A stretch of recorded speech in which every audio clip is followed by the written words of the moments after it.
Our next guest is a broadcaster with 3 decades of experience, from hard-hitting consumer shows like Watchdog to leading outdoor lifestyle programmes, including Countryfile. There was also a moment on Top Gear, and launching a brand new TV station with the Spice Girls. What? Yeah, cool. It's been a cool life. She's connecting with audiences in a completely new way with her new book, Hack Yourself Healthy. Julia Bradbury joins us now. Good morning to you, Julia. Good morning, Tommy. Good morning. And it's lovely to be talking to Ireland, the place that I was born, obviously. I know, we were saying that. Born in Dublin, did you grow? We're talking about school meals in primary school. Were you in primary school here? I'm so pleased I wasn't in primary school there with having to wash the loos on a Friday. Yeah. No, we moved when I was 2. We moved back to Rutland. So my parents aren't Irish, although my partner, I've ended up with an Irishman, and we have 3 gorgeous Irish children, and we have lovely Irish passports as well. So we're all very thrilled with that. But I was about 2 when we left Dublin. But my parents always say that they were some of the happiest days of their life. And I look at the photographs and I agree. And she's still got the European thing going on. But Julia, the broadcasting career, everyone will know you from they associate you with kind of getting out into the country, Countryfile, Watchdog with Consumer Affairs. In the mid-90s, you hosted a bit of Top Gear, and then you launched Channel 5 with Vine, and you did it with the Spice Girls. Did a countdown for it. So it was very cool. I was poached to come back from LA. I had a job in LA working for a morning station over in the UK, but based over there. So that was sort of the early part of my career in my 20s, was chasing up and down red carpets, doing the premieres, trying to get George Clooney to interview, etc. And then when I did come back to the UK, it was to launch Channel 5, which at that stage there were still only 4 channels. So we're going back, it's dinosaur years here. And the Spice Girls were the very first people on Channel 5, and I remember they recorded a special. It wasn't really a song. It was more of just a chorus, and it went 5, 4, 3, 2, 1, 5, 4, 3, 2, 1, and then they jumped on in all their multicolours, because that was the branding of the channel, was multicolours, and then it was straight into Tim Vine and I, and we were explaining what the channel was going to be about and how the scheduling was going to be stripped and worked in a different way. And at that stage, Channel 5 was reaching audiences in the UK via aerials, and like 90% of the population didn't have the aerials. So it wasn't a mega launch at that stage. So not many people saw the 5, 4, 3, 2, 1, but it sounds like it was epic. I don't think my parents could even watch it. Well, I'd say... But I did have a billboard up in London when you flew into Heathrow. When you came in on the M4, I had a billboard. And I've never had a billboard since, so that was it. Very cool. Wow. I mean, listen, and it must have been a big show to come back from LA, because being the LA correspondent with GMTV and stuff as well, I believe there was a story here I'm reading, I don't know if it's true, that you were chasing Michael Jackson's sperm around LA. Okay, what? That sounds a bit like some strange sort of biohacking that we might get to later, doesn't it? So as a news reporter, I was assigned jobs, and I would get a call every day from my news editor. And my news editor said, "We've heard that Michael Jackson is siring a child." I don't know if he used that language, but he's having a child, and we think we know who it might be with, and we've heard that it's being done through sperm donation. Go to the sperm donors and banks and clinics in LA and find out where it is. So I was cold calling to all of these. I mean, it was terrible. To all these fertility clinics, and I remember, knocking on the door and having to say, "Hello, my name's Julia Bradbury from GMB. Can you tell me, is Michael Jackson's sperm being stored here?" And of course, the door was slammed in my face. It was mortifying and so embarrassing. But that is, and you do a lot of that when you're starting out as a reporter. This door stepping, but that really does change. I never had to do that for Watchdog. Let me tell you. Wow. Sorry, I'm just thinking, how'd you have to do that on a consumer affair? How much is this sperm? And is it up to scratch? Is it right? Is it the right one?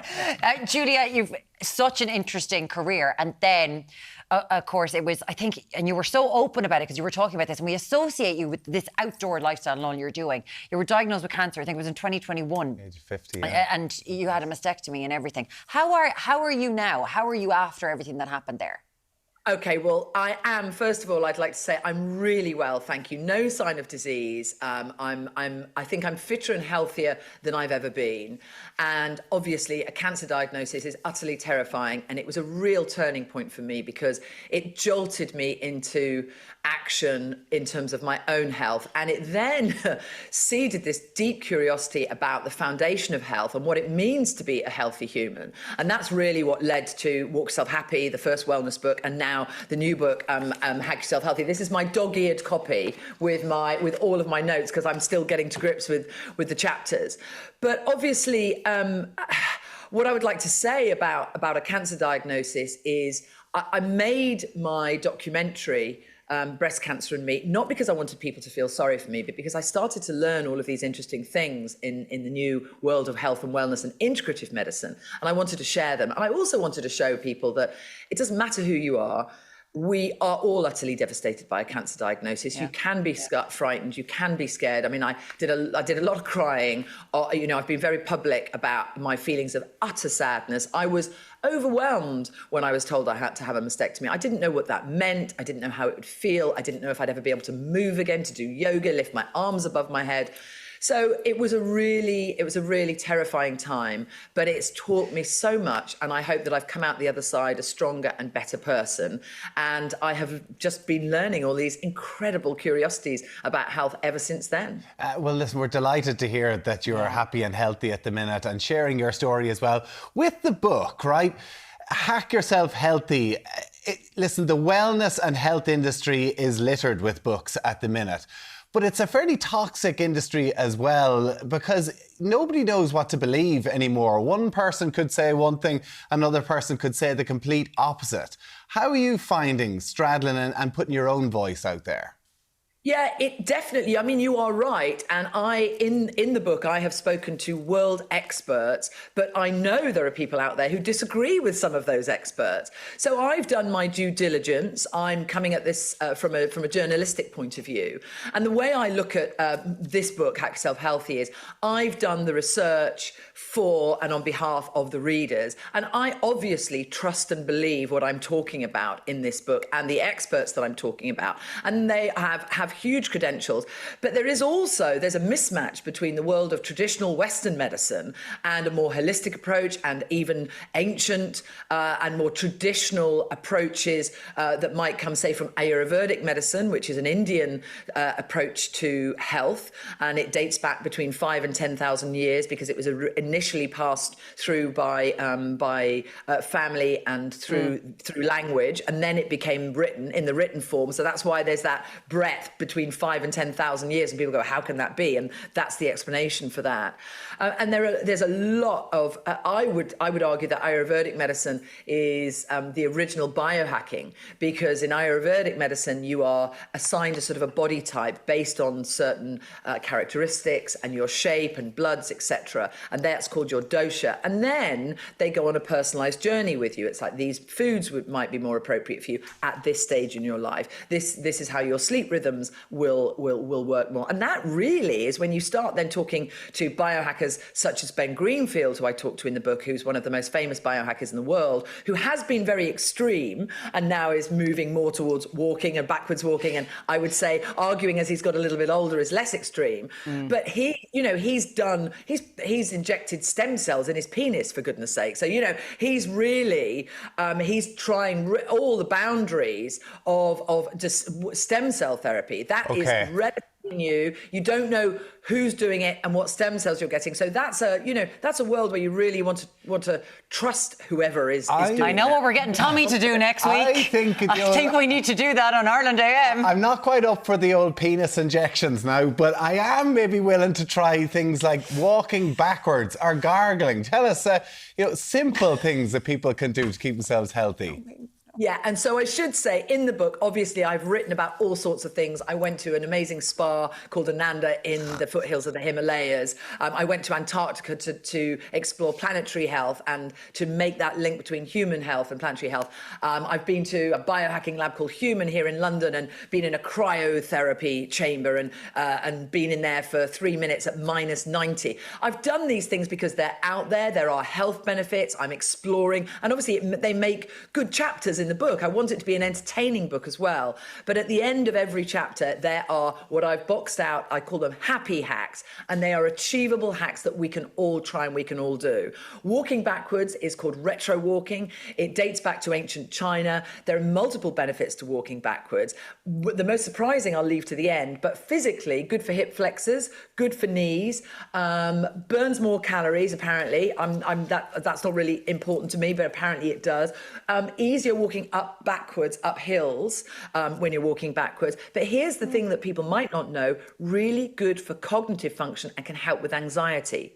So walking backwards and learning to instinctively trust your body walking backwards is very, very good for the brain. But you just look a bit silly though, don't you? I mean... You do, but it really strikes up a conversation. It's better than having a baby or a puppy with you. Where do you walk backwards in the back garden, or are you going out to the park? I go down to the park and I do it in the park. And when people look at me, I wave, because obviously you're facing them, you're like, hi. Now you've won your secret to a healthier life, flossing. Are you a flosser? Right. I do. Flossing. So Chris Evans on Virgin Radio over here absolutely loves this. I think was talking about it with him yesterday.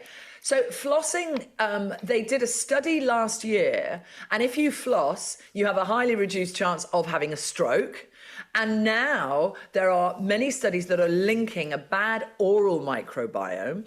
So we've heard a lot about the gut microbiome. It's good bacteria, bad bacteria. Well, obviously in our mouth, we're breathing in a lot. We should be breathing through our noses, but we do breathe in through our mouth. Our noses are our filters, but a lot of bad bacteria is created in the mouth and comes in through the mouth, and they are not great for our health, and they're linked to Alzheimer's and to breast cancer as well. Now, these are linkages, it's not causages, but there's just this big discussion going on now about, of course, how it makes sense, doesn't it, that this pipe here, which is connected down your whole body, including on the way out, it's all one. So flossing is the only way to remove the bad bacteria from the gaps in your teeth. Gargling doesn't do it. Brushing your teeth doesn't get in there. Flossing is the way to do it, which is why flossing should be a part of all of ours everyday routine. And by the way, mouthwash, I talked to Victoria Simpson in the book, who's a cutting edge dentist. And she suggests that using mouthwash is bad because you are removing all of the good and bad bacteria. It's a little bit like an antibiotic. So she says if your dentist says you need to do some gargling for 2 weeks, then that would be a prescribed time, but it isn't something that she recommends that we do every day. Right. Lads, there's stuff like this throughout the book, things that are easily done. We've got Alan Hughes is now walking. Do you know where you're going? Walking backwards walk backwards into See how you look. Into the shot here, Alan. The book is called Hack Yourself Healthy. Julia Bradbury, it's great to see you looking so well. You've given me, I have to start doing stuff now. Thank you. And I've just got to say, because you did that thing where we spoke about gargling and you said, what's the benefits? Gargling can reduce stress because it stimulates the vagus nerve, just in case people were wondering. There you have it. There you have it. Julia Bradbury, congratulations on the new book. Thanks so much for joining us this morning. Thanks Great to chat to you. There you have it. Gonna have to tick off all those things. Alan Hughes is still walking backwards around the studio. He doesn't walk frontwards, for God's sake. He normally gets he's on wheels.